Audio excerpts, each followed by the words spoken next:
అంశం పేరు దేవుని యొక్క తీర్పు ఎలా ఉంటుందో దేవుని వాక్యానుసారంగా తెలుసుకుందాము.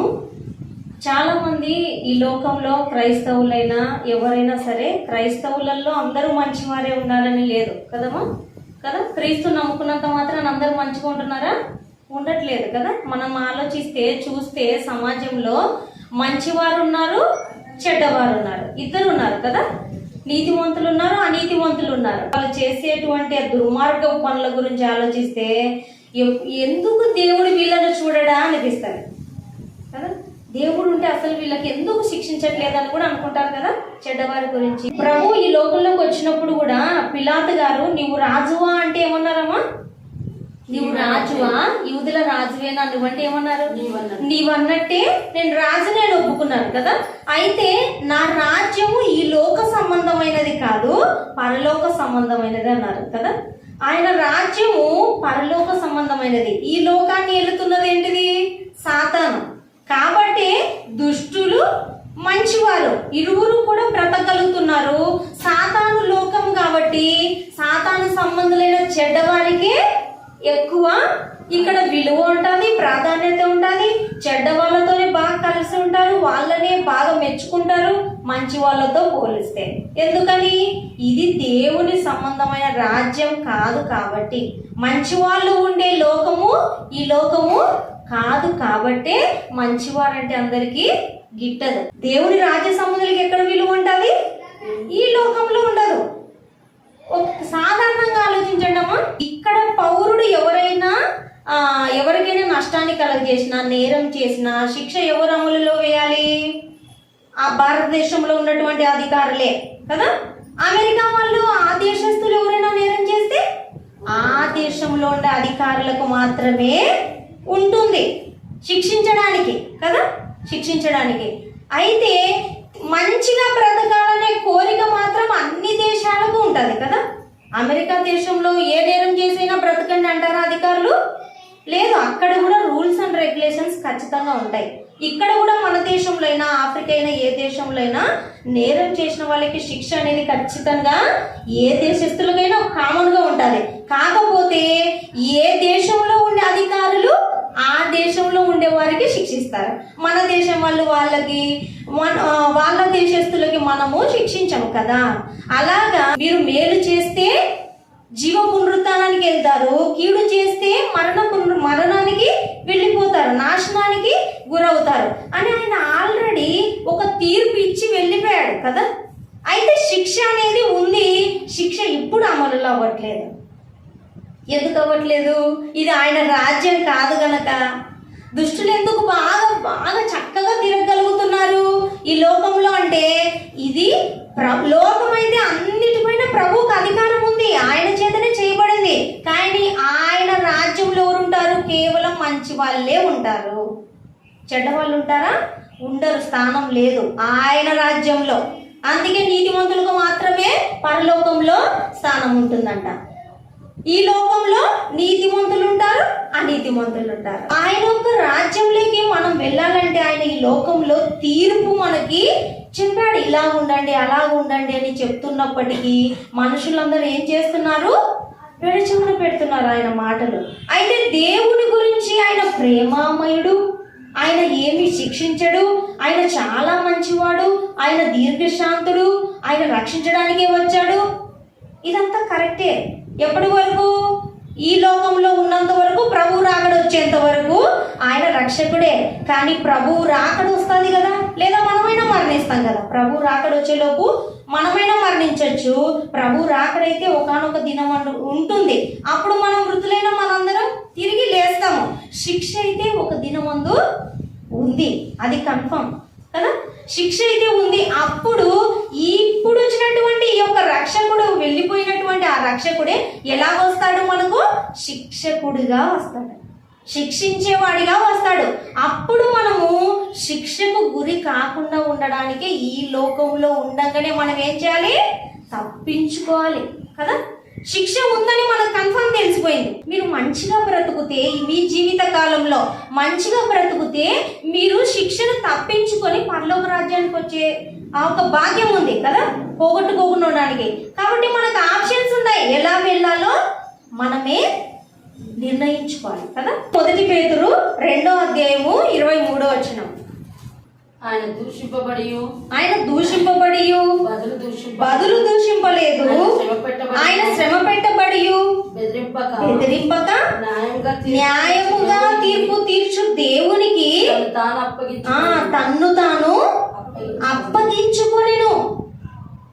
దేవుడు ఎందుకు దూషించబడి తిరుగు దూషింపలేదంట? ఆయన శ్రమ పెట్టబడి ప్రభు యేసుక్రీస్తుల వారు ఆయన ఎవరిని బెదిరించలేదంట. నన్నే శిక్షిస్తారా, నన్నే బెదిరిస్తారా? నా దేవుడు ఏమనుకున్నారు? ఇప్పుడు నేను ఆజ్ఞాపిస్తే చిటికేస్తే చాలు వేల కొలది దేవదూతలు వస్తారని ఆయన బెదిరించడం వాళ్ళని బెదిరించలేదు. మౌనముగా భరించాడంట, సహించాడంట. ఎందుకని? దేవుని యొక్క తీర్పులో శిక్షకు మనము గురి కాకుండా ఉండాలని. న్యాయముగా తీర్పు తీర్చు దేవునికి తన్ను తాను అప్పగించుకున్నాడంట. దేవుని యొక్క తీర్పులు చాలా సత్యమైనవి, నీతియుక్తమైనవి మరియు న్యాయమైనవి. యేసుక్రీస్తుల వారి యందు మనల్ని అందరినీ కూడా దేవుడు ఏర్పరచుకొని ఆయన యందు మాత్రమే మనం నీతిమంతులం కాగలమంట. మనము తీర్పులో శిక్షించబడకుండా ఉండాలంటే అందుకు కేవలం ప్రభు ద్వారా మాత్రమే మనము ఆ శిక్షను తప్పించుకోవడానికి ప్రభువు చేసేదంతా చేసి వెళ్ళిపోయాడు. అయితే ప్రభువు మార్గంలో మనము జీవించాలని ఎంతో మంది దైవజనుల ద్వారా మనకు దేవుడు వాక్యం ద్వారా మాట్లాడుతుంటాడు. ఇలా ఉండాలి, అలా ఉండాలి, ఇలా ఉండకూడదు, అలా ఉండకూడదు అన్నప్పుడు దేవుడు వాక్యాన్ని మన హృదయంలో భద్రపరుచుకొని ఆ ప్రకారంగా మనం జీవించినట్లయితే మనము శిక్షించబడము, రక్షించబడతాము. దేవుని వాక్యంలో ఇంకా ఏమని రాయబడిందంటే ప్రసంగి 12:14 వాక్య ప్రకారంగా గూఢమైన ప్రతి అంశమును గూర్చి దేవుడు విమర్శ చేయనప్పుడు ఆయన ప్రతిక్రియను అది మంచిదే కాని చెడ్డదే కాని తీర్పులోనికి తెచ్చును. దేవుని యొక్క తీర్పులో ఏముంటదంట? మంచిదే కానీ గూఢమైన సంగతులు అంటే రహస్యముగా చేసింటారు కదా, ఎవరికి తెలియదులే, ఎవరికి అనుకోలేదులే అని గూఢమైన ప్రతి అంశమును గూర్చి దేవుడు విమర్శ చేయనప్పుడు ఆయన ప్రతిక్రియను అది మంచిదైనా సరే, రహస్యంగా చేసినది మంచిదైనా సరే, చెడ్డదైనా సరే అవన్నీ కూడా దేవుడు తీర్పులోనికి తీసుకొస్తాడంట. కాబట్టి మనము అయిపోయిందిలే, కొంతకాలం గడిచిపోయింది, ఇంకెవరికి జ్ఞాపకం ఉండదులే అనుకుంటే పొరపాటు కదా. ఎవరికి జ్ఞాపకం లేకపోయినా దేవుడు పెద్ద కెమెరా అనబడే ఈ సృష్టిని ఉంచాడు. ఈ సృష్టి క్యాప్చర్ చేస్తుంది కదా. కెమెరాలో వీడియోస్ తీయడము, ఫొటోస్ తీయడం మనకొక్కటే కాదు, దేవుడికి కూడా తెలుసు. ఈ సృష్టి అనబడే కెమెరా ద్వారా ఈ సృష్టి లేకుండా ఏ మనిషి ఎక్కడైనా ఉండలేడు కదా. ఈ సృష్టిలో నీరు కావచ్చు, నేల, ఇసుక, చెట్లు ఏవైనా సరే చుట్టూ ఏ మనిషి నేరం చేసినా కనీసం గోడలన్నా ఉండవమ్మా? ఆ గోడలు కూడా ఫోటో తీస్తాయంట, దేవుడికి చూపిస్తా. ఏం చేసా? నేను చేయలేదంటే, నేను చేయలేదు తండ్రి, ఆ పని నేను చేయలేదంటే మన చుట్టూ ఉన్నటువంటి ఈ సృష్టి మనం చేసినటువంటి క్రియలను బయలుపరుస్తుంది దేవునికి. ఇదే కెమెరా. ఎవరికి తెలియదులే అనుకోకూడదంట. ప్రతిదీ కూడా మంచిదైనా చెడ్డదైనా దేవుడు విమర్శ చేసేటప్పుడు అవి మనకు తీర్పులోనికి తీసుకొస్తాయంట. కాబట్టి మనము మంచి కార్యాలు చేసేవారముగా, వాక్యానుసారంగా జీవించేవారముగా ఉండాలి. మనుషులైతే కనుక్కోలేరేమో, మనుషులైతే మనం చేసే ఆలోచనలైనా క్రియలైనా ఎవరికి కూడా తెలియదేమో, కానీ దేవునికి మాత్రము సమస్తము తెలుసు కదా. దేవుని తీర్పులోకి వచ్చినప్పుడు మనము శిక్షించబడి నరకానికి పాత్రలు అవ్వకుండా ఉండాలంటే మనము వాక్యానుసారంగా జీవిస్తే చాలు, మంచిగా బ్రతికితే చాలు, క్రీస్తుని వెంబడిస్తే చాలు, మనము తీర్పు పాలు కాకుండా రక్షించబడతామని దేవుని వాక్యం సెలవిస్తుంది. అలాగే రోమా 2:16 దేవుడు నా సువార్త ప్రకారము యేసుక్రీస్తు ద్వారా మనుష్యుల రహస్యములను విమర్శించు దినమందు ఇలాగు జరుగును. దేవుడు క్రీస్తు యొక్క సువార్త ప్రకారముగా యేసుక్రీస్తు ద్వారా మనుష్యుల రహస్యాలను విమర్శ దినమందు చూస్తాడంట. దేవునికి లెక్క అప్పగించుకునే వారంగా ఉన్నామో లేదో మనల్ని మనము పరీక్షించుకోవాలి. మన దేవుని దినము అంటాము, అంత్య దినము అంటాము, తీర్పు దినము అంటాము, ప్రభు దినము అంటాము, ఇంకా మహాదినము, ఉగ్రత దినము, ఇంకా ఉగ్రత మహాదినము. ఇవన్నీ కూడా పేర్లు, తీర్పు దినానికి ఉండేటువంటి పేర్లు. ప్రభు ఎప్పుడైతే ఆయన వేవేల సైన్యముతో పరిశుద్ధుల యొక్క పరివారంతో వచ్చినప్పుడు నీతిమంతులందరూ కూడా ఆయనతో పాటు పరలోక రాజ్యానికి వెళ్తారు కదా. అయితే వెళ్ళాలంటే మనము ఏ విధంగా ఉండాలి, దేవుని యొక్క క్రియలు ఎలా మనం చేయాలనేదే దేవుడు మనల్ని ఈ సమయం ముందు ప్రశ్నించుకోమని వాక్యం ద్వారా మాట్లాడుతున్నాడు. అంతేకాకుండా మరొక చోట చూడండి, 2 కొరింథీయులకు రాసిన పత్రిక 5వ అధ్యాయము 10వ వచనం.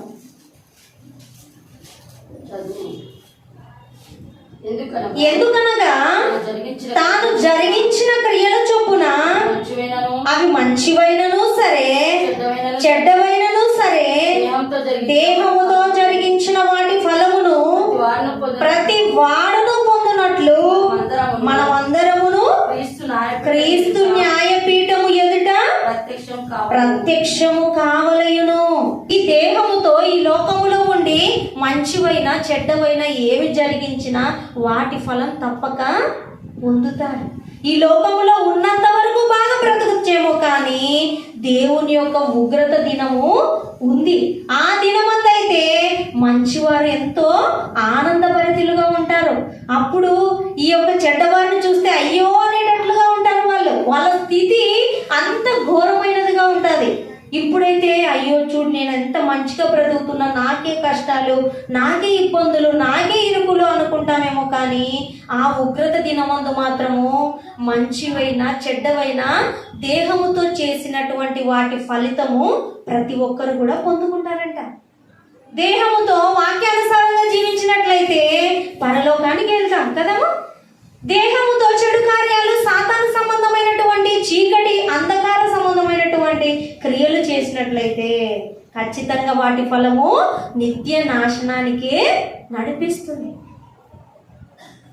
పోనీ అదేమన్నా ఒక క్షణమామా, పోతే పోనీ ఇప్పుడు బ్రతికినంత కాలం బాగా బ్రతుకుదాం, అప్పుడు చూసుకుందాంలే అనుకోని, కాదు ఒక క్షణమా శిక్ష కాదే, యుగ యుగాలు భరించగలమా? ఏదైనా సరే మనకి శ్రమలైనా శోధనలైనా శరీరంలో కొన్ని బాధలైనా వేదనలైనా వచ్చాయనుకోండి, అప్పుడు కొంతకాలం భరిస్తేనే ఎంత వేదన కదా.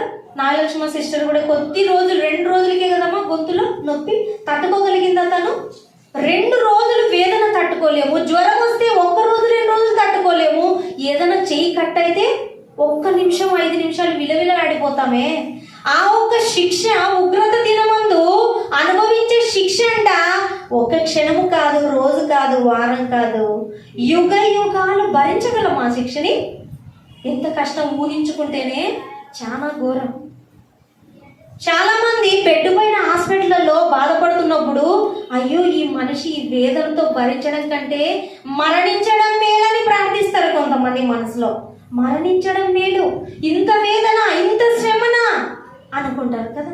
అయ్యో కొన్ని రోజులకే మనం ఆ విధంగా ఆలోచిస్తుంటే కనీసం మరణమైనా ఉంది ఆ ఒక్క పడకలో ఉన్నప్పుడు వేదనకి, కానీ నిత్య నరకాగ్నికి వెళ్ళినప్పుడు ఆ ఒక్క శిక్షను తప్పించుకోవడానికి ఇంకేం లేదు. ఈ దేహంలో బాధను అనుభవిస్తే కనీసం మరణం ద్వారా ఒక్క క్షణమే మళ్ళీ అది కూడా తప్పించుకునేది. వెళ్ళి మరణించిన వెంటనే చెడ్డవారైతే నిత్య నాశనానికి మళ్ళీ కష్టమే. మరణించిన తర్వాత కష్టం తీరిపోతాదేమో అనుకుంటారు, కానీ చెడ్డవారికి ఈ లోకంలో ఉన్నంత వరకే వాళ్ళ ఆటలు సాగుతాయి. కానీ మరణించి కన్ను మూసిన వెంటనే వాళ్ళ శిక్ష ఇంకా ఊహించలేము. అందుకే దేవుడు కోరుకుంటున్నాడు, ఈ లోకంలో ఇంకా నీ దీపం ఉంది కదా, నీ దీపం ఉండగానే నీ ఇల్లును చక్కబెట్టుకో. శిక్షకు గురి కాకుండా ఆ శిక్ష ఎంత ఘోరంగా ఉంటుందో అది భరించే వాళ్ళకే తెలుస్తుంది కదా. మనం వెళ్ళలేదు కాబట్టి మనకు తెలియదు, కానీ దేవుడు వాక్యంలో రాయించుంచాడు కదా. లాజరు గారు ధనవంతుడి గురించి అందరూ విన్నారు కదా, ఎంత వేదన పొందుకుంటున్నాడు ఆయన. ఒక్క చుక్క నీరు కూడా దొరకట్లేదు ఆయన పొందే వేదనకి కదా.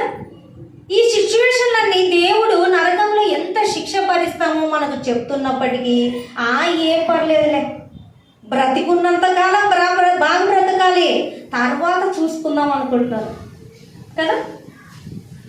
నీ అనీతి మందులంతా అలాగే అనుకుంటున్నారు, తర్వాత చూసుకుందాంలే అని. తర్వాత చూసుకునేది ఏమి ఉండదు, ఇంకా పడ్డనే ఉంటుంది. ఇంకేం చూసుకుంటారమ్మా? ఎంత గొప్ప వేదననో ఆ వేదనను భరించకుండా మనమందరం తప్పించబడాలని దేవుడు ఎంతగానో కోరుకుంటున్నాడంట. అంతేకాకుండా యోహాను 5:22 తండ్రి ఎవరికి తీర్పు తీర్చడు గాని తండ్రిని గణపరచినట్లుగా అందరూ కుమారుని గణపరచవలనని తీర్పు తీర్చుటకు సర్వాధికారము కుమారునికి అప్పగించి ఉన్నాడు. కుమారుని గణపరచని వాడు ఆయనను పంపిన తండ్రిని గణపరచడు. తండ్రి అయిన దేవుడైతే ఎవరికి తీర్పు తీర్చడంట?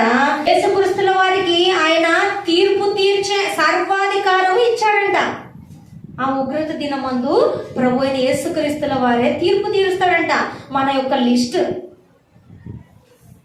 ఇప్పటి నుంచే మనం ఏ తీర్పులోకి వెళ్ళిపోతామో మన ఆత్మకే తెలుస్తుంటది. అరే, నేను కన్ను మూస్తే నేను ఏ క్రియలు చేస్తున్నాను, ఎలా బ్రతుకుతున్నాను, ఉదయం లేచింది మొదలు నేను ఏ విధంగా నడుచుకుంటున్నాను ఆలోచిస్తే మనము ఎక్కడికి వెళ్తామో మనకు తెలుస్తుంది. నీతిమంతులు ఉండే ప్లేస్కి వెళ్తామా, అనీతిమంతులు ఉండే ప్లేస్కి వెళ్తామో. అయితే సర్వాధికారం ఇవ్వబడినటువంటి ఆ ప్రభు చూడండి అమ్మా, ఎవరైనా సరే సర్వాధికారం ఉండే వాళ్ళు బాగా పరిచయం ఉంటే మాకు ఏ శిక్ష ఉండదులే అనుకుంటారు కదా. కోర్టుకి వెళ్ళినా కూడా న్యాయమూర్తి అనుకోండి, ఆయన జడ్జికి బంధువులు అలాగనుకోండి, నేరస్తులు, వాళ్ళ డేరేంటిది? ఇంకా శిక్ష నాకు పడదులే. అక్కడ జడ్జిమెంట్ ఇచ్చేది ఎవరు? మా బాబాయే, మా వాళ్ళే అనుకుంటారు కదా. అలాగా మనము ఇప్పుడు ఎవరిని స్నేహితుడుగా ఎవరిని బంధువుగా పెట్టుకోవాలంటే ప్రభువుని. ఎందుకని? ప్రభుకి సర్వాధికారం ఉందంట. నిత్య నాశనానికి పంపాలన్నా పరలోకానికి పంపించాలన్నా సర్వాధికారం ఎవరి హ్యాండ్ ఓవర్లో ఉన్నాయి? ప్రభువు చేతిలో ఉన్నాయి. కాబట్టి ఇప్పుడు మనం ఎవరికి దగ్గరగా బ్రతకాలి? ప్రభువుకి. ప్రభు వారముగా బ్రతకాలి, ప్రభు స్నేహితులుగా బ్రతకాలి, ప్రభువును అనుసరించే వారముగా బ్రతికితే ఈ బిడ్డ నాకు సంబంధించినట్లుగా నా మార్గములో బ్రతికింది, నేను చెప్పినట్లుగా నా వాక్యానుసారంగా జీవించారు. కాబట్టి వీళ్ళని ఎక్కడికి పంపిస్తాను? పరలోకంలోనే నేను వీళ్ళని పెట్టుకుంటానని సర్వాధికారం ఉన్నటువంటి ప్రభువు చేతుల్లో మనం ఉండాలి కదా. ఆ తీర్పులో మనము శిక్షకు గురి కాకుండా ఉండాలంటే ఆయన వారముగా ఉండాలి. ఆయన వారముగా ఉండాలంటే మనం ఎలా జీవించాలి? వాక్యానుసారంగా జీవించాలి. అప్పుడు మనకి ఏ శిక్ష విధి లేదు. ప్రభువే చెప్పాడు, క్రీస్తు నందున్న వారికి ఏ శిక్ష విధి లేదు. అయిపోయి ఇంకా క్రీస్తు నందు బ్రతుకుతుంటే, మనము క్రీస్తు వాక్యానుసారంగా బ్రతుకుతుంటే ఇంకా ఏ శిక్ష లేదు, ఏ బాధ లేదు, ఏ కష్టం లేదు. కన్ను మూస్తే ఖచ్చితంగా పరలోకం గ్యారంటీ. అపోస్తుల కార్యాలు 10వ అధ్యాయము 42వ వచనం.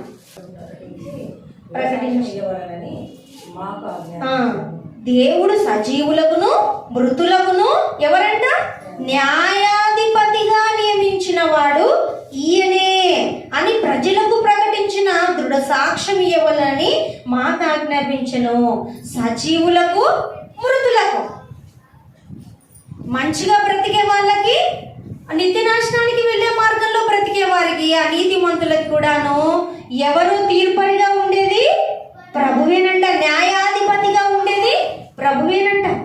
ఆ న్యాయాధిపతికి మన జీవితంలో, మన హృదయంలో చోటునిచ్చి మనము ఆయన ఉన్నటువంటి చోటికి వెళ్ళే వారముగా జీవించాలి. అదే అపోస్తుల కార్యాలు 17వ అధ్యాయము 31వ వచనం. ఎందుకనగా తాను నియమించిన మనుషుని చేత నీతిని అనుసరించి భూలోకమునకు తీర్పు తీర్చబోయేడి ఒక దినమును నిర్ణయించి ఉన్నాడు. మృతులలో నుండి ఆయనను లేపినందున దీని నమ్ముటకు అందరికి ఆధారము కలగజేసి ఉన్నాడు. తాను నియమించిన మనుష్యుని చేత దేవుడు నీతిని అనుసరించి భూలోకమునకు తీర్పు తీర్చబోయేది ఒక దినము నిర్ణయించి ఉన్నాడంట దేవుడు. అయితే మృతులలో నుండి తన ప్రభు యేసుక్రీస్తుల వారిని తండ్రి అయిన దేవుడు లేపాడు కదా. ఆ ఒక్క కారణంగానే మనకు నిరీక్షణ వచ్చింది. ప్రభు అయిన యేసుక్రీస్తుల వారు ఎలాగ మృత్యుంజయుడయ్యాడో, మరణించిన తర్వాత ప్రభువునందు నిద్రించిన వారందరూ కూడా అలాగే మృత్యుంజయులైతారంట. అంటే సజీవులుగా, ఎప్పటికీ సజీవులుగా ఉండడానికి మనకు ప్రభు అయిన యేసుక్రీస్తుల వారు మరణపు ముళ్ళును విరిచి ఆయన మృత్యుంజయుడయ్యాడు కనుక మనకు మార్గముగా ఉన్నటువంటి ఆ ప్రభువుని అనుసరిస్తూ వెళ్ళామనుకోండి, మనం మరణించిన తర్వాత కూడా ప్రభు మార్గం గుండానే మనం కూడా నిత్యలోకానికి చేరుకోవచ్చు. అంతేకాకుండా మత్తయి సువార్త తీయండి ఒకసారి. మత్తయి సువార్త 25వ అధ్యాయము 31 నుండి. తన మహిమతో మనుష్య కుమారుడును ఆయనతో కూడా సమస్త దూతలను వచ్చినప్పుడు ఆయన తన మహిమ గల సింహాసనం మీద ఆసీనుడై ఉండును. ఇంకా అప్పుడు సమస్త జనములు ఆయన ఎదుట పోగు చేయబడుదురు. గొల్లవాడు మేకల నుండి గొర్రెలను వేరుపరచినట్లు ఆయన వారిని వేరుపరచి తన కుడి వైపున గొర్రెలను ఎడమ వైపున మేకలను నిలువబెట్టును. అప్పుడు రాజు తన కుడి వైపున ఉన్న వారిని చూచి, నా తండ్రి చేత ఆశీర్వదింపబడిన వారులారా, రండి, లోకం పుట్టినది మొదలుకొని మీ కొరకు సిద్ధపరచబడిన రాజ్యము స్వతంత్రించుకునుడి అంటాడంట. గొల్లవాడు వేరు చేసినట్లుగా ప్రభు యేసుక్రీస్తుల వారు మేకలను ఒకవైపు, గొర్రెలను ఒకవైపు ఉంచి కుడివైపున ఉన్నటువంటి వారిని చూసి, నా తండ్రి చేత ఆశీర్వదించబడిన వారులారా, అంటే నా తండ్రి ఇష్టాన్ని నెరవేర్చిన వారులారా, రండి, నాతో పాటు మీరు కూడా నేనున్న రాజ్యానికి మీరు కూడా రండని దేవుని వాక్యానుసారంగా జీవించిన వారిని అందరినీ కూడా ఆయనున్న లోకానికి తీసుకెళ్తాడంట. మరి ఇంత గొప్ప భాగ్యాన్ని మనం అందరం కూడా పోగొట్టుకోకూడదని దేవుడు ఎంతగానో హెచ్చరిక చేస్తున్నాడు. వాక్యానుసారంగానే జీవించాలని, దేవుడున్న లోకాన్ని ఏమాత్రం కూడా పోగొట్టుకోకూడదని, నిత్య నాశనానికి గురవ్వకుండా ఉండాలని దేవుడు ఎంతగానో కోరుకుంటున్నాడు. మత్తయి సువార్త 13:49 చూడండి ఒకసారి. యుగ సమాప్తి ఎందు జరుగును. యుగ సమాప్తి ఎందు జరుగును.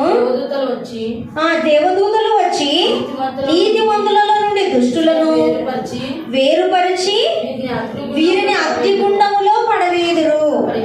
ఏడుపును పండ్లు కొరుకుటైను ఉండును. దుష్టులను వేరుపరిచి ఎక్కడేస్తానంటున్నాడు దేవుడు? అగ్నిగుండములో. దేవుడు వాక్యంలో రాసి ఉంచాడు. అగ్నిగుండం అంటే నిజంగానే అగ్ని కనబడుతుందని కాదు, కానీ నిజంగా అగ్నిలో వేస్తే ఎంత వేదన ఉంటుంది, ఆ వేదన అనుభవిస్తారంట అక్కడ. ఆ వేదన ఎలా ఉంటుంది ఒక్కసారి ఊహించుకుంటే, అగ్నిలో కాలిపోతుంటే వేదన ఎలా ఉంటుంది, అటువంటి వేదన అగ్నిగుండము అనేటువంటి పేరు పెట్టాడు. అంత చీకటి, అంధకారము, ఆ వేదన, వేడి ఆ విధంగా ఉంటుందంట. అక్కడ ఏడుపు, పండ్లు కొరుకుట తప్ప మరేవి కూడా ఉండదు. అటువంటి లోకాన్ని తప్పించుకోవాలని దేవుడు మన పట్ల ఎంతో ఆశ కలిగి ఉన్నాడు. యోహాను సువార్త 12వ అధ్యాయము 31వ వచనం. ఇప్పుడు ఈ లోకమునకు తీర్పు జరుగుచున్నది. ఈ లోకమునకు తీర్పు తీర్చుచున్నది. ఇప్పుడు ఈ లోకాధికారి బయటకు త్రోసివేయబడను. ఇప్పుడు ఈ లోకాధికారి బయటకు త్రోసివేయబడతారంట. దేవుని యొక్క దినమందు, ఉగ్రత దినమందు ఏమవుతుంది? తీర్పు. ఈ లోకమునకు ఇప్పుడు తీర్పు జరుగుచున్నది. ఆల్రెడీ తీర్పు జరుగుతుంది మనకి. ఇలా ఉంటే ఇక్కడికి వెళ్తారు, అలాగుంటే అక్కడికి వెళ్తారు అని తీర్పు జరుగుతుందంట మనకు. అయితే ఏం జరుగుతుంది? అప్పుడు ఈ లోకాధికారి బయటికి త్రోసివేయబడతాడు. ఆ ఒక అగ్నిగుండంలోకి లోకాధికారి సాతాను యొక్క అనుచరులందరూ త్రోసివేయబడతారంట. ఇప్పుడైతే మనకు తీర్పు జరుగుతుంది. ఈ తీర్పులో మనం ఏమవ్వాలి? నీతిమంతులుగా పేరు తెచ్చుకోవాలి కదా. ఈ తీర్పులో మనము ఒకవేళ ఏమైనా తెలిసి తెలియక ఏమైనా చేస్తున్నట్లయితే ఇప్పుడే సరి చేసుకోవాలి, ఇప్పుడే క్షమించమని అడగాలి. మరణిస్తే క్షమాపణ కోరుకోవడం కానీ అడగడం కానీ ఏముండదు. ఈ లోకంలో బ్రతుకుతున్నప్పుడే మనం ఏం చేయాలి? క్షమాపణ కోరుకొని ఇక నుంచి చేయకుండా ఉండాలి. ఇంకా చేస్తూ క్షమించమని అడుగుతూ మళ్ళీ చేస్తూ మళ్ళీ క్షమించమని అడుగుతూ ఇది సబబు కాదు. ఇలాగ దేవుడికి ఇష్టం ఉండదు. క్షమించమని అడిగి అంతటితో విడిచిపెట్టాలంట. అందుకనే అతిక్రమములను మనం చేసే వాటిని ఒప్పుకొని వాటిని విడిచిపెడితే కనికరం పొందుకుంటారు కదా. పట్టుకొని ఉండకూడదు, మళ్ళీ మళ్ళీ రిపీట్ చేయకూడదు. అంతటితో విడిచిపెట్టి దేవుని కనికరాన్ని మనము పొందుకునే వారంగా ఉండాలి.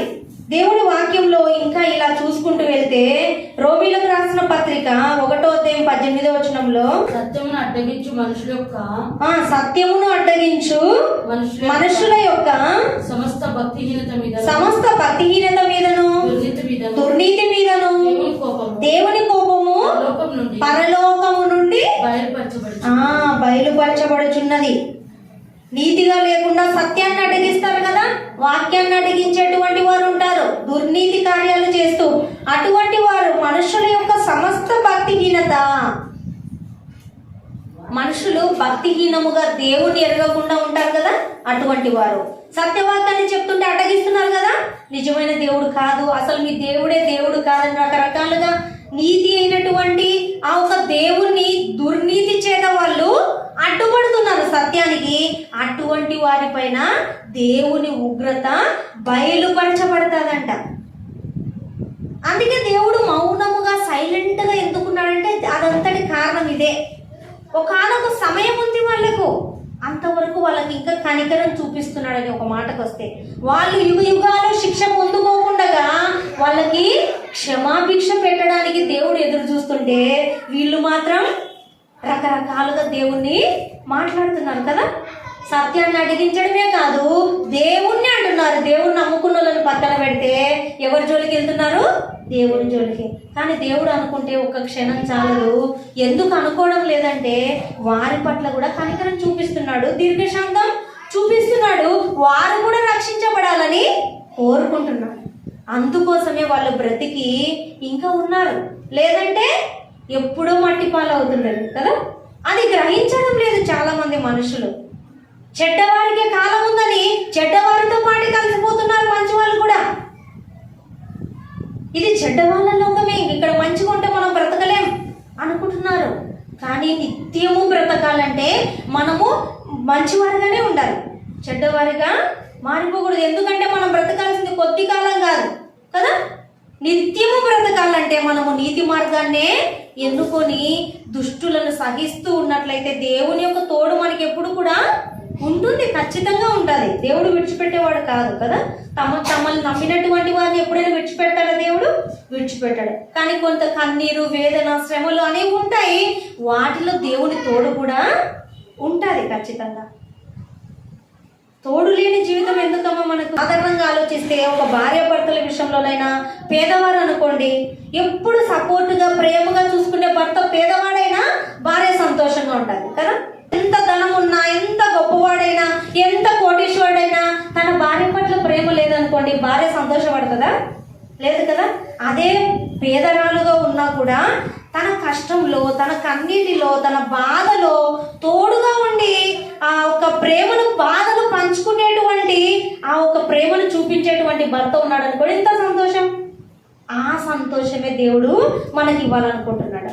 నీకు ఈ లోకంలో ఉంటే చిన్న చిన్న కన్నీరా, కష్టాల, శ్రమల, నా తోడు నీకుంది కదా, నా ప్రేమ నీకుంది కదా, ఇంకా నీకు సంతోషం కొదువనా?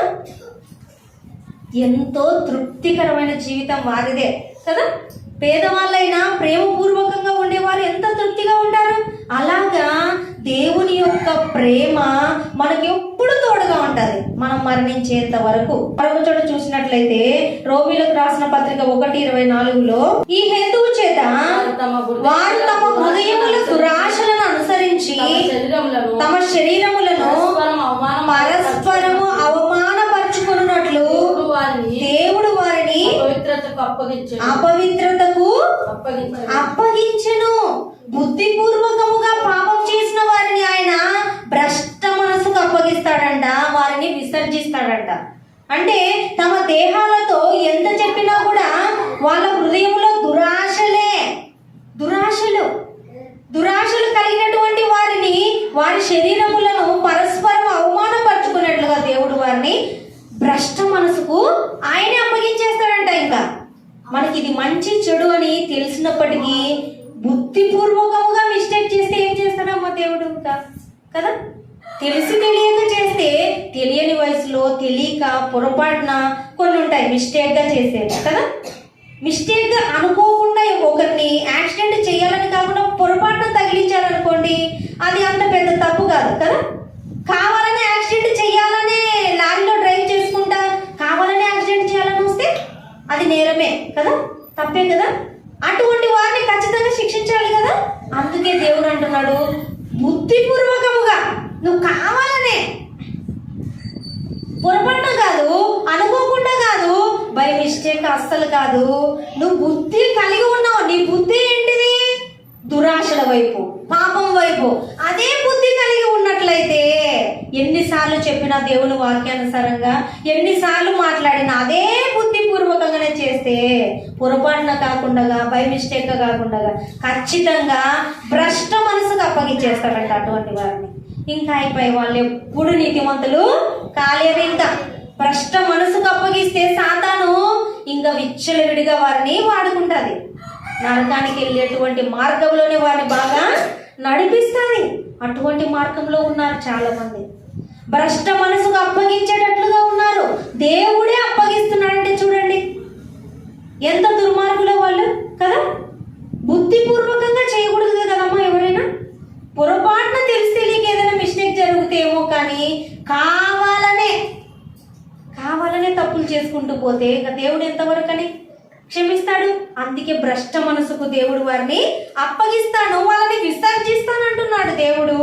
మనకు చోట వాక్యంలో యోహాను 3:18, ఆయన యందు విశ్వాసం ఉంచువానికి తీర్పు తీర్చబడదు, విశ్వసింపని వాడు దేవుని అద్వితీయ కుమారుని నామమందు విశ్వాసం ఉంచలేదు కనుక వానికి ఇంతకు మునిపే తీర్పు తీర్చబడెను. ఆయన యందు విశ్వాసం ఉంచువానికి తీర్పు తీర్చబడదంట. ఇంకా ప్రభువునందు విశ్వాసము, ఆయన మార్గంలో నడుస్తూ వాక్యానుసారంగా జీవించే వారికి తీర్పు ఉండదు. ఇంకా అందుకే మనం ఇప్పుడు దాకా మాట్లాడుకున్నాం, క్రీస్తునందున్న వారికి ఏ శిక్షా విధి లేదు, క్రీస్తును నమ్మని వారికి ఇంకా వాళ్ళు తీర్పు పాలే కదా. అది ఆల్రెడీ మనకు తెలిసిన విషయమే. ఇంకా అందుకే కదా అందరూ సువార్తకు మొత్తుకొని వీధులమ్మడి పరుగులు తీసుకుంటా సేవకులు ఎందుకు చెప్తున్నారు? మారాలని. ప్రభువే ఆయనే మార్గము, ఆయనే నిత్య జీవానికి తీసుకెళ్ళడానికి, ఆయనే లోకరక్షకుడని దైవజనులు ఎందుకు చెప్తున్నారంటే ఆయన గురించి అందరూ తెలుసుకోవాలి, ఆయనే రక్షకుడని. ఇంకా ఆయన మార్గంలో నడవలేదంటే కన్ఫర్మ్ గ్యారెంటీ. ఇంకా ఏంటిది? పరలోకం లేదు, తీర్పు ఉంది అనేది ఖచ్చితంగా వాళ్ళకి ఇంకా ఏం ఆలోచించాల్సిన అవసరమే లేదని దేవుని వాక్యంలో సెలవిస్తున్నాడు. అయితే ఇప్పటి వరకు మనం ప్రభు గురించి అయితే, ప్రభు అయితే లోకరక్షకుడు అని తెలుసుకున్నాం, నిత్య జీవానికి ఆయనే మార్గం అని తెలుసుకున్నాం.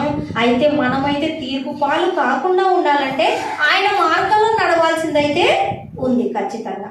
మన ఇష్టానుసారంగా లోకానుసారమైనటువంటి యొక్క సాతాను మార్గంలో వెళ్ళామనుకోండి, ప్రభువు నమ్మామనుకోని, ఇంకే మనకు కూడా తీర్పు ఖచ్చితంగా ఉంటుంది.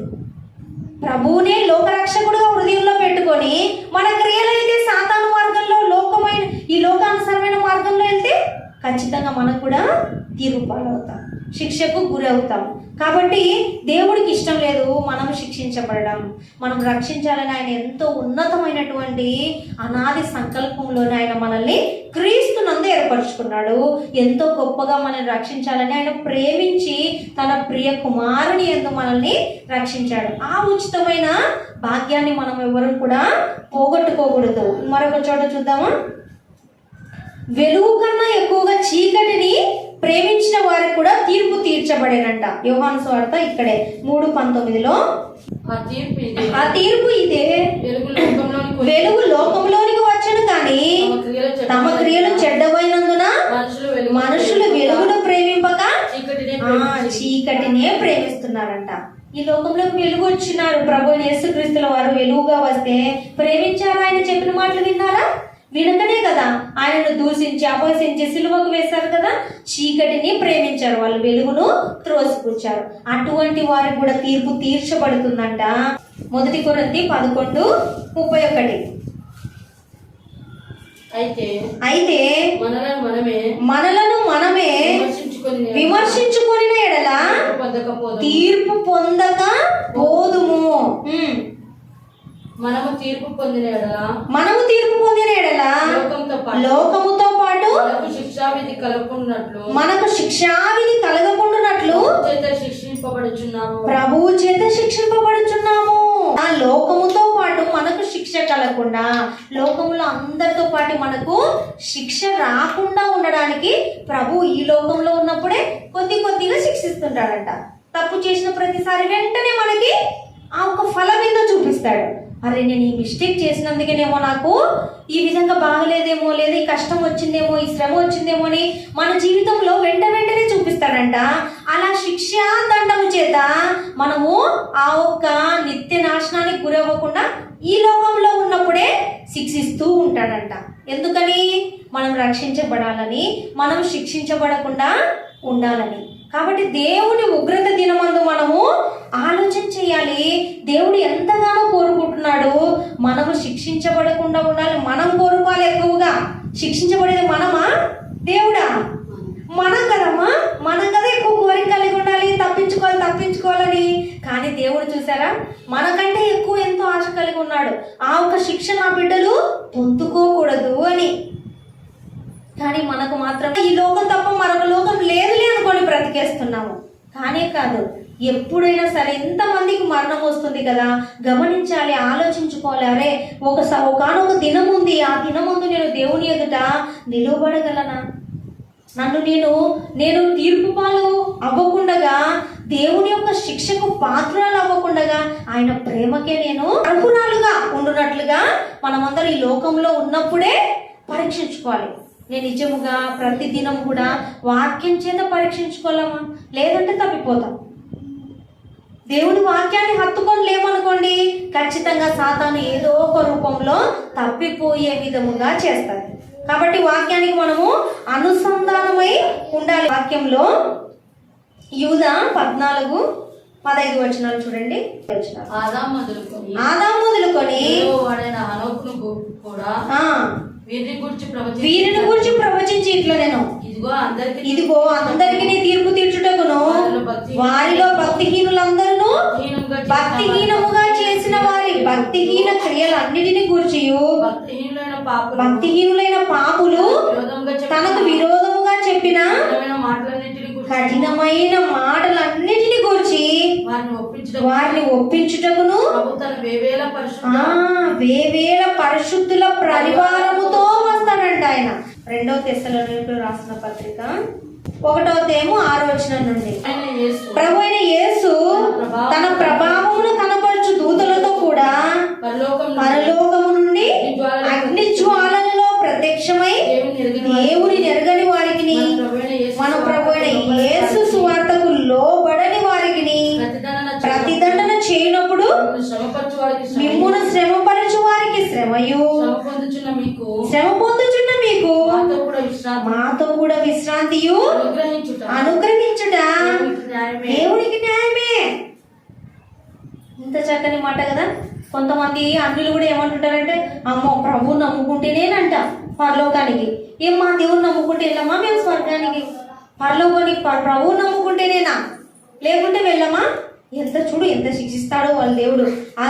ప్రతిదానికి నరకం అంటారు. వాళ్ళ దగ్గరికి వెళ్ళిపోతే భయపడుకుంటూ బ్రతకాలి ప్రభువుని నమ్ముకుంటే అనుకుంటారు. అయితే దేవుడు అంటున్నాడు, దేవుని పిల్లలైన వారిని శ్రమ పెట్టే వారికి శ్రమ అంట. శ్రమ పొందుచున్న మీకు విముక్తి, విశ్రాంతి ఉంటారు, మీకు విశ్రాంతి ఉంటారు. ఇలా చేయడము న్యాయమే అంటున్నాడు దేవుడు. మనుషులు అంటున్నారు అదేం న్యాయమో ఏమో. ఏమి ఇక్కడ ఎందుకు తెలియక మనుషులం కాబట్టి తప్పు చేస్తాం, అంత మాత్రానికే నరకంలో వేయాలా అనుకుంటున్నాడు. దేవుడు అంటున్నాడు న్యాయమే. శ్రమ పెట్టినటువంటి నీకు ఒకటే చోటు, శ్రమ పడినటువంటి వీరికి ఒకటే చోట న్యాయమే నేను చేస్తున్నది. శ్రమ పెడుతున్నటువంటి మీ అందరికీ మీరు శ్రమల పాలవుతారు, శ్రమ పడిన ధన్యులుగా నా బిడ్డలు వచ్చారు కదా, వీళ్ళకి విశ్రాంతి. ఇది న్యాయమే అంటున్నాడు. దేవుడు న్యాయకర్త, మనుషులు కాదు కదా. మనుషులు అనడానికి ఇది న్యాయమా, ఇట్లా చెయ్యొచ్చా, అట్లా చెయ్యొచ్చా అని మనుషులు అనడానికి మనుషులు న్యాయకర్తలు కాదు. న్యాయకర్త మన దేవుడు గనక దేవుడు అంటున్నాడు న్యాయము, నేను చేస్తున్నది న్యాయము. మంచి వారికి మంచి చోటునే ఇస్తాడు దేవుడు. ఎందుకంటే ఈ లోకంలో లేదు కదా చోటు కదా. మంచి వారికి ఈ లోకంలో చోటు ఉందా? లేదు. అందుకే ప్రభు యేసుక్రీస్తుల వారికి కూడా చోటు ఉండడం లేదు. ఎంతమంది హృదయాల్లో ప్రభువుకు చోటు ఉంటుందమ్మా? అప్పుడైతే అవును, ప్రభువుకి అసలు చోటే లేకుండా వెళ్ళిపోయింది. ఆ మరియ గర్భంతో ఉన్నప్పుడు ప్రసవించే సమయంలో ఆమెకి ఎవరు చోటు ఇవ్వలేదని బాధపడుతుంటారు ఆ స్కిట్లు చూసినప్పుడు క్రిస్మస్ మూమెంట్లో. మరి ఇప్పుడు మన హృదయంలో ఇస్తున్నామా ప్రభువుకు చోటు? అప్పుడు ఇవ్వకపోయినా ప్రభు పెద్ద బాధపడ్డేమో, కానీ ఇప్పుడు ఇవ్వకపోతే బాధపడతాడు ప్రభు. నేను పడిన శ్రమ కష్టము అప్పుడు వాళ్ళకి తెలియదు కదా ఆయనే ప్రభు అని, ఆయనే లోకరక్షకుడని. మరియ గర్భంలో ఉన్నప్పుడు ఇచ్చే ఆమె లేదని ఎవరైతే అన్నారో వాళ్ళకి తెలియదు. స్థలం లేదు, మా ఇంట్లో చోటు లేదు అన్న వారికి తెలియదు ఆయన లోకరక్షకుడని. ఇప్పుడు లోకరక్షకుడని తెలిసి, ఆయన ఎంత సత్యంగా బ్రతికాడో తెలిసి, ఆయన పరిశుద్ధత గురించి తెలిసి, ఆయనే తీర్పు తీర్చేవాడు అన్నీ తెలిసి కూడా ఇప్పుడు కూడా మన హృదయంలో చోటు ఇవ్వకపోతే ఎవరమ్మా దుర్మార్గులు? మనమే కదా. ఇవ్వకపోతే ఇవ్వాలి, దేవునికి హృదయంలో చోటు ఇవ్వాలి. అప్పుడే ఆయన ఉన్నటువంటి చోటికి మనల్ని కూడా తీసుకుంటాడు. ఇంకొక వచనము 2 పేతురు 3:10. 2 పేతురు 3:10. అయితే ప్రభు దినము దొంగ వచ్చినట్లుగా వచ్చును. ఆ దినమున ఆకాశములు మహాధ్వనితో గతించిపోవును, పంచభూతములు వికటమైన వేండ్రముతో లయమైపోవును, భూమియు దాని మీద ఉన్న కృత్యములు కాలిపోవును. ఏముండదు ఇంకా, ఇవన్నీ ఇట్లు లయమైపోవునవి కనుక ఆకాశములు రవులుకొని లయమైపోవునట్టియు, పంచభూతములు మహావేంద్రముతో కరిగిపోవునట్టియు దేవుని దినపు రాకడ కొరకు కనిపెట్టుచు దానిని ఆశతో అపేక్షించుచు మీరు పరిశుద్ధమైన ప్రవర్తనతోను భక్తితోను ఎంతో జాగ్రత్త కలవారై ఉండవలెను. చూసారా, దేవుని దినపు రాకడ కొరకు కనిపెట్టుకుంటూ పంచభూతములు కూడా లయమైపోతాయంట. మనం లయమవ్వమా? ఇంకా ఎప్పటి నుంచి ఉందాం ఆకాశం భూమి? మొట్టమొదటి మానవుడు ఉన్నటువంటి ఆదాము గారు ఉన్నప్పటి నుంచి ఉన్నటువంటి భూమి ఆకాశం ఇన్ని వేల సంవత్సరాలు కదా, 2000 సంవత్సరాలు దాదాపుగా ఉన్నటువంటి ఈ భూమి ఆకాశం లయమైపోతుందంట. మనం ఎప్పుడు వచ్చాం? మొన్న కదా. ఎప్పటి నుంచో ఉన్నటువంటి భూమి ఆకాశమే లయమైపోతుంటే ఇంకా మనం బ్రతుకుతామా కదా? ఈ వీటిని కలగజేసినటువంటి ఆ సృష్టికర్తకు మనం భయపడితే ఖచ్చితంగా ఆ నూతన సృష్టిలో మనము, ఆ నూతన లోకములో, ఎంతో గొప్ప లోకంలో మనము అడుగు పెడతాం. ఇది లయమైపోయినా పర్లేదు, హక్కున చేర్చుకోవడానికి మనకు మన దేవుడు ఉన్నాడు. కాబట్టి మనము ఈ లోకంలో ఉన్నప్పుడే మనము శిక్షకు గురి కాకుండా రక్షించబడేటట్లుగా మన ఒక జీవితము ఉండేటట్లుగా చూసుకోవాలి. అంతేకాకుండా భూమి ఆకాశము దేవుని సముఖం నుండి పారిపోతాయంట. ప్రకటన గ్రంథంలో రాయబడింది ఈ మాట. చూడండి, ప్రకటన 20:11లో మరియు ధవలమైన మహాసింహాసనమును దాని యందు ఆసీనుడై ఉన్న ఒకరిని చూచి తిని, భూమి ఆకాశములు ఆయన సముఖము నుండి పారిపోయేను, వాటికి నిలువ చోటు కనపడకపోయేను. చూసారమ్మా, పారిపోతాయండి ఆకాశము భూమి, ఇంకా లయమైపోతాయి కదా అవి కదా. మనుషులు ఏమనుకుంటున్నారంటే ఈ భూమి ఆకాశాన్ని చూసి మనం ఎప్పటికి ఉంటాం ఇక్కడ అనుకుంటున్నాం. అదే పారిపోతాయంట దేవుని సముఖం నుండి. ఇంకా మనము ఏమైనా మిస్టేక్